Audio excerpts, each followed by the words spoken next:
आज का ये एपिसोड शुरू करने से पहले एक छोटी सी बात। क्या आप भी अपना पॉडकास्ट बनाने की सोच रहे हैं? तो एंकर ट्राई कीजिए। ये पॉडकास्ट बनाने का सबसे आसान तरीका है। नंबर 1, ये फ्री है।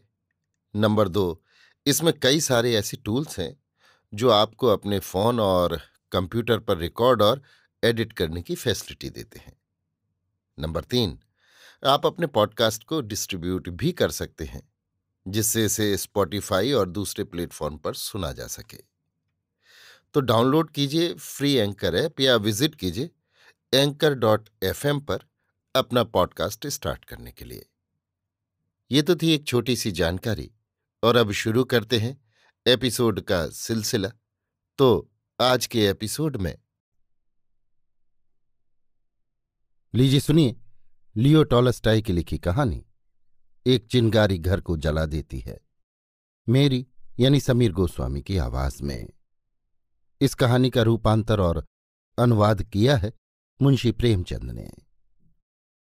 एक समय एक गांव में रहीम खां नाम का एक मालदार किसान रहता था। उसके 3 पुत्र थे। सब युवक और काम करने में चतुर थे। सबसे बड़ा ब्याहा हुआ था, मंझला ब्याहने को था, छोटा कुंवारा था। रहीम की स्त्री और बहू चतुर और सुशील थी। घर के सभी प्राणी अपना अपना काम करते थे। केवल रहीम का बूढ़ा बाप दमे के रोग से पीड़ित होने के कारण कुछ कामकाज न करता था। 7 वर्षों से वो केवल खाट पर पड़ा रहता था। रहीम के पास 3 बैल, 1 गाय, 1 बछड़ा, 15 भेड़ें थीं। स्त्रियां खेती के काम में सहायता करती थीं। अनाज मुफ्त पैदा हो जाता था। रहीम और उसके बाल बच्चे बड़े आराम से रहते। अगर पड़ोसी करीम के लंगड़े पुत्र कादिर के साथ इनका ऐसा झगड़ा न छिड़ गया होता जिससे सुख चैन जाता रहा था। जब तक बूढ़ा करीम जीता रहा और रहीम का पिता घर का प्रबंध करता रहा, कोई झगड़ा नहीं हुआ। वो बड़े प्रेम भाव से, जैसा कि पड़ोसियों में होना चाहिए, एक दूसरे की सहायता करते रहे। लड़कों का घरों को संभालना था कि सब कुछ बदल गया। अब सुनिए कि झगड़ा किस बात पर छिड़ा। रहीम की बहू ने कुछ मुर्गियां पाल रखी थीं। एक मुर्गी नित्य पशुशाला में जाकर अंडा दिया करती थी। बहू शाम को वहां जाती और अंडा उठा लाती। एक दिन देवगति से वो मुर्गी बालकों से डरकर पड़ोसी के आंगन में चली गई और वहां अंडा दे आई। शाम को बहू ने पशुशाला में जाकर देखा तो अंडा वहां न था। सास से पूछा, उसे क्या मालूम था? देवर बोला कि मुर्गी पड़ोसिन के आंगन में कुड़कुड़ा रही थी, शायद वहां अंडा दे आई हो। बहू वहां पहुंचकर अंडा खोजने लगी। भीतर से कादिर की माता निकलकर पूछने लगी, बहू क्या है? बहू, मेरी मुर्गी तुम्हारे आंगन में अंडा दे गई है, उसे खोजती हूं। तुमने देखा हो तो बता दो। कादिर की मां ने कहा, मैंने नहीं देखा। क्या हमारी मुर्गियां अंडे नहीं देती कि हम तुम्हारे अंडे बटोरती फिरेंगी? दूसरों के घर जाकर अंडे खोजने की हमारी आदत नहीं। ये सुनकर बहू आग हो गई, लगी बकने। कादिर की मां कुछ कम न थी, एक एक बात के 100 उत्तर दिए। रहीम की स्त्री पानी लाने बाहर निकली थी। गाली गलौज का शोर सुनकर वो भी आ पहुंची। उधर से कादिर की स्त्री भी दौड़ पड़ी। अब सब की सब इकट्ठी होकर लगी गालियां बकने और लड़ने। कादिर खेत से आ रहा था, वो भी आकर मिल गया। इतने में रहीम भी आ पहुंचा। पूरा महाभारत हो गया। अब दोनों गुंथ गए। रहीम ने कादिर की दाढ़ी के बाल उखाड़ डाले। गांव वालों ने आकर बड़ी मुश्किल से उन्हें छुड़ाया, पर कादिर ने अपनी दाढ़ी के बाल उठा लिए और हाकिम परगना के इजलास में जाकर कहा, मैंने दाढ़ी इसलिए नहीं रखी थी जो यों उखाड़ी जाए।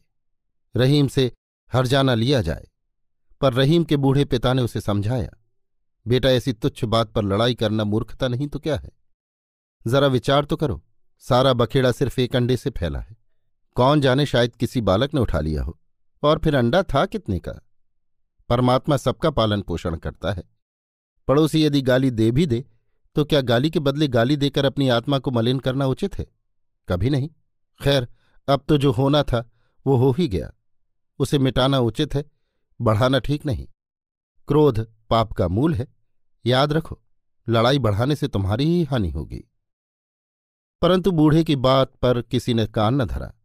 रहीम कहने लगा कि कादिर को धन का घमंड है। मैं क्या किसी का दिया खाता हूं? बड़े घर न भेज दिया तो कहना। उसने भी नालिश ठोक दी। ये मुकदमा चल ही रहा था कि कादिर की गाड़ी की एक कील खो गई। उसके परिवार वालों ने रहीम के बड़े लड़के पर चोरी की नालिश कर दी। अब कोई दिन ऐसा न जाता था कि लड़ाई न हो। बड़ों को देखकर बालक भी आपस में लड़ने लगे। जब कभी वस्त्र धोने के लिए स्त्रियां नदी पर इकट्ठी होती थी तो सिवाय लड़ाई के कुछ काम न करती थीं। पहले पहल तो गाली गलौज पर ही बस हो जाती थी, पर अब वे एक दूसरे का माल चुराने लगे। जीना दुर्लभ हो गया। न्याय चुकाते चुकाते वहां के कर्मचारी थक गए। कभी कादिर रहीम को कैद करा देता, कभी वो उसको बंदी खाने भिजवा देता। कुत्तों की भांति जितना ही लड़ते थे उतना ही क्रोध बढ़ता था। 6 वर्ष तक यही हाल रहा। बूढ़े ने बहुतेरा सिर पटका कि लड़को, क्या करते हो, बदला लेना छोड़ दो, बैर भाव त्याग कर अपना काम करो। दूसरों को कष्ट देने से तुम्हारी ही हानि होगी। परंतु किसी के कान पर जूं तक न रेंगती थी। 7वें वर्ष गांव में किसी के घर विवाह था। स्त्री पुरुष जमा थे। बातें करते करते रहीम की बहू ने कादिर पर घोड़ा चुराने का दोष लगाया। वो आग हो गया। उठकर बहू को ऐसा मुक्का मारा कि वो 7 दिन चारपाई पर पड़ी रही। वो उस समय गर्भवती थी। रहीम बड़ा प्रसन्न हुआ कि अब काम बन गया। गर्भवती स्त्री को मारने के अपराध में इसे बंदी खाने न भिजवाया तो मेरा नाम रहीम ही नहीं। झट जाकर नालिश कर दी। तहकीकात होने पर मालूम हुआ कि बहू को कोई बड़ी चोट नहीं आई। मुकदमा खारिज हो गया। रहीम कब चुप रहने वाला था। ऊपर की कचहरी में गया और मुंशी को घूस देकर कादिर को 20 कोड़े मारने का हुक्म लिखवा दिया। उस समय कादिर कचहरी से बाहर खड़ा था।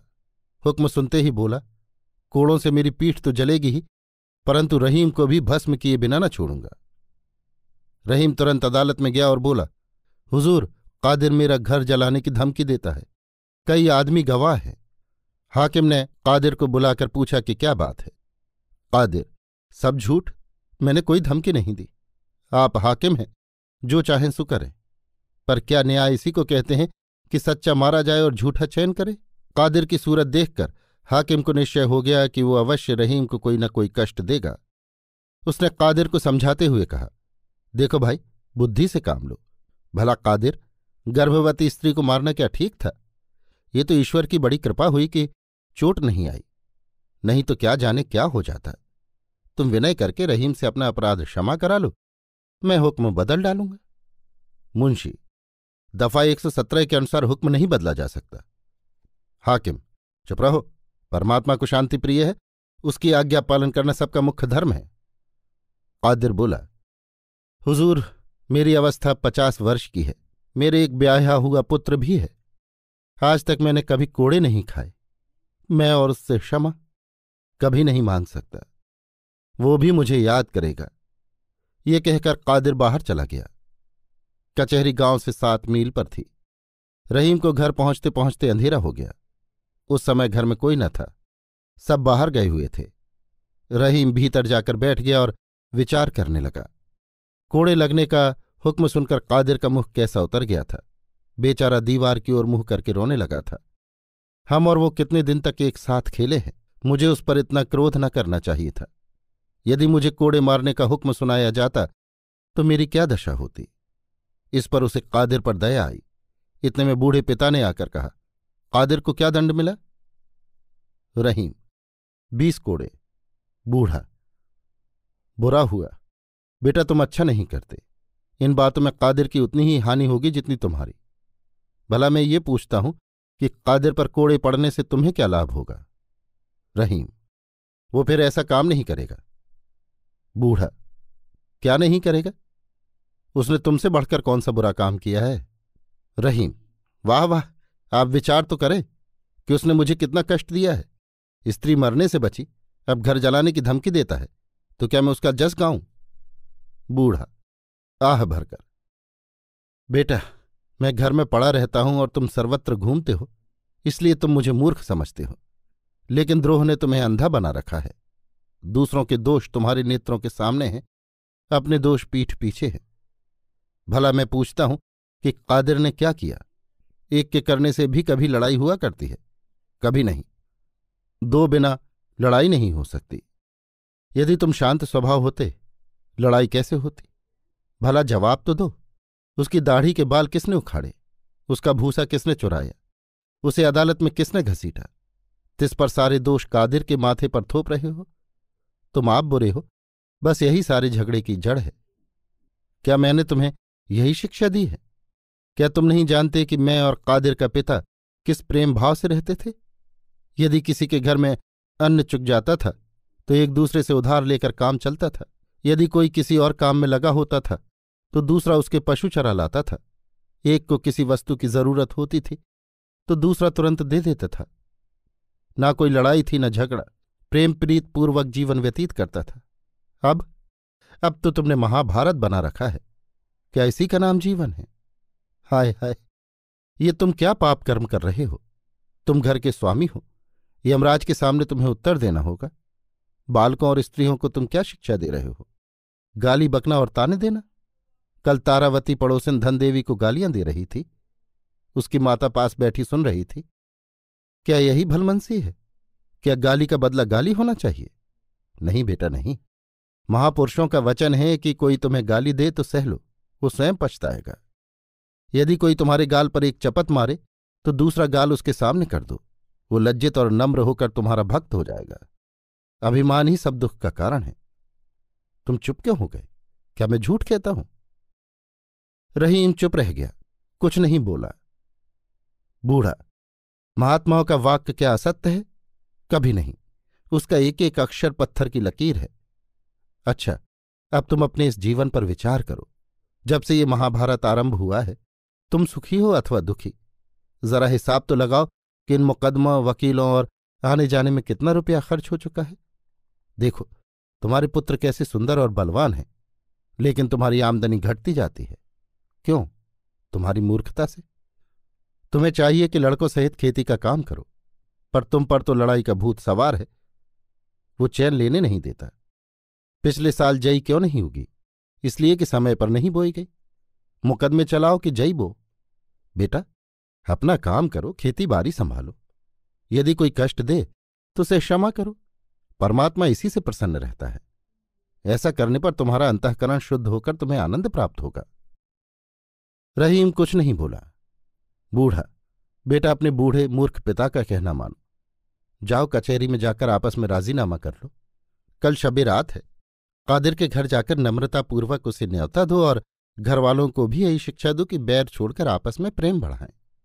पिता की बातें सुनकर रहीम के मन में विचार हुआ कि पिताजी सच कहते हैं। इस लड़ाई झगड़े से हम मिट्टी में मिले जाते हैं, लेकिन इस महाभारत को किस प्रकार समाप्त करूं? बूढ़ा उसके मन की बात जानकर बोला: बेटा, मैं तुम्हारे मन की बात जान गया। लज्जा त्याग, परंतु जाकर कादिर से मित्रता कर लो। फैलने से पहले ही चिंगारी को बुझा देना उचित है। फैल जाने पर कुछ नहीं बनता।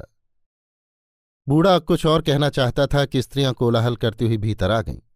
उन्होंने कादिर के दंड का हाल सुन लिया था। हाल में पड़ोसन से लड़ाई करके आई थीं। आकर कहने लगी कि कादिर यह भय दिखाता है कि मैंने घूस देकर हाकिम को अपनी ओर फेर लिया है। रहीम का सारा हाल लिखकर महाराज की सेवा में भेजने के लिए विनय पत्र तैयार किया है। देखो क्या मजा चखाता हूं। आधी जायदाद न छीन ली तो बात ही क्या है। ये सुनना था कि रहीम के चित्त में फिर आग दहक उठी। आषाढ़ी बोने की ऋतु थी। करने को काम बहुत था। रहीम भुसौल में गया और पशुओं को भूसा डालकर कुछ काम करने लगा। इस समय वो पिता की बातें और कादिर के साथ लड़ाई सब कुछ भूला हुआ था। रात को घर में आकर आराम करना ही चाहता था कि पास से शब्द सुनाई दिया: वो दुष्ट वध करने ही योग्य है, जीकर क्या बनाएगा। इन शब्दों ने रहीम को पागल बना दिया। वो चुपचाप खड़ा कादिर को गालियां सुनाता रहा। जब वो चुप हो गया तो वो घर में चला गया। भीतर आकर देखा कि बहू बैठी ताक रही है, स्त्री भोजन बना रही है, बड़ा लड़का दूध गर्म कर रहा है, मंझला झाड़ू लगा रहा है, छोटा भैंस चराने बाहर जाने को तैयार है। सुख की ये सब सामग्री थी, परंतु पड़ोसी के साथ लड़ाई का दुख सहा ना जाता था। वो जला कोढ़ा भीतर आया। उसके कान में पड़ोसी के शब्द गूंज रहे थे। उसने सबसे लड़ना आरंभ किया। इतने में छोटा लड़का भैंस चराने बाहर जाने लगा। रहीम भी उसके साथ बाहर चला आया। लड़का तो चल दिया, वो अकेला रह गया। रहीम मन में सोचने लगा, कादिर बड़ा दुष्ट है। हवा चल रही है, ऐसा न हो पीछे से आकर मकान में आग लगाकर भाग जाए। क्या अच्छा हो कि जब वो आग लगाने आए तब उसे मैं पकड़ लूं। बस फिर कभी नहीं बच सकता। अवश्य उसे बंदी खाना जाना पड़े। ये विचार करके वो गली में पहुंच गया। सामने उसे कोई चीज हिलती दिखाई दी। पहले तो वो समझा कि कादिर है, पर वहां कुछ न था। चारों ओर सन्नाटा था। थोड़ी दूर आगे जाकर देखता क्या है कि पशुशाला के पास एक मनुष्य जलता हुआ फूस का पूला हाथ में लिए खड़ा है। ध्यान से देखने पर मालूम हुआ कि कादिर है। फिर क्या था, जोर से दौड़ा कि उसे जाकर पकड़ ले। रहीम अभी वहां पहुंचने न पाया था कि छप्पर में आग लगी। उजाला होने पर कादिर प्रत्यक्ष दिखाई देने लगा। रहीम बाज की तरह झपटा, लेकिन कादिर उसकी आहट पाकर चंपत हो गया। रहीम उसके पीछे दौड़ा। उसके कुर्ते का पल्ला हाथ में आया ही था कि वो छुड़ाकर फिर भागा। रहीम धड़ाम से पृथ्वी पर गिर पड़ा। उठकर फिर दौड़ा। इतने में कादिर अपने घर पहुंच गया। रहीम वहां जाकर उसे पकड़ना चाहता था कि उसने ऐसा लट्ठ मारा कि रहीम चक्कर खाकर बेसुध हो धरती पर गिर पड़ा। सुधाने पर उसने देखा कि कादिर वहां नहीं है। फिर कर देखता है तो पशुशाला का छप्पर जल रहा है। ज्वाला प्रचंड हो रही है और लपटें निकल रही हैं। रहीम सिर पीट कर पुकारने लगा, भाइयों ये क्या हुआ? हाय, मेरा सत्यानाश हो गया। चिल्लाते चिल्लाते उसका कंठ बैठ गया। वो दौड़ना चाहता था, परंतु उसकी टांगें लड़खड़ा गई। वो धम से धरती पर गिर पड़ा। फिर उठा। घर के पास पहुंचते पहुंचते आग चारों ओर फैल गई। अब क्या बन सकता है? भय से पड़ोसी भी अपना असबाब बाहर फेंकने लगे। वायु के वेग से कादिर के घर में भी आग जा लगी। यहां तक कि आधा गांव जलकर राख का ढेर हो गया। रहीम और कादिर दोनों का कुछ न बचा।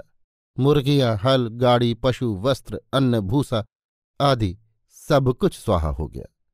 इतना अच्छा हुआ कि किसी की जान नहीं गई। आग रात भर जलती रही। वो कुछ असबाब उठाने भीतर गया, परंतु ज्वाला ऐसी प्रचंड थी कि जा न सका। उसके कपड़े और दाढ़ी के बाल झुलस गए। प्रातःकाल गांव के चौधरी का बेटा उसके पास आया और बोला, रहीम, तुम्हारे पिता की दशा अच्छी नहीं है, वो तुम्हें बुला रहे हैं। रहीम तो पागल हो रहा था। बोला, कौन पिताजी? चौधरी का बेटा, तुम्हारे पिता। इसी आग ने उनका काम तमाम कर दिया है। हम उन्हें यहां से उठाकर अपने घर ले गए थे। अब वो बच नहीं सकते। चलो अंतिम भेंट कर लो। रहीम उसके साथ हो लिया।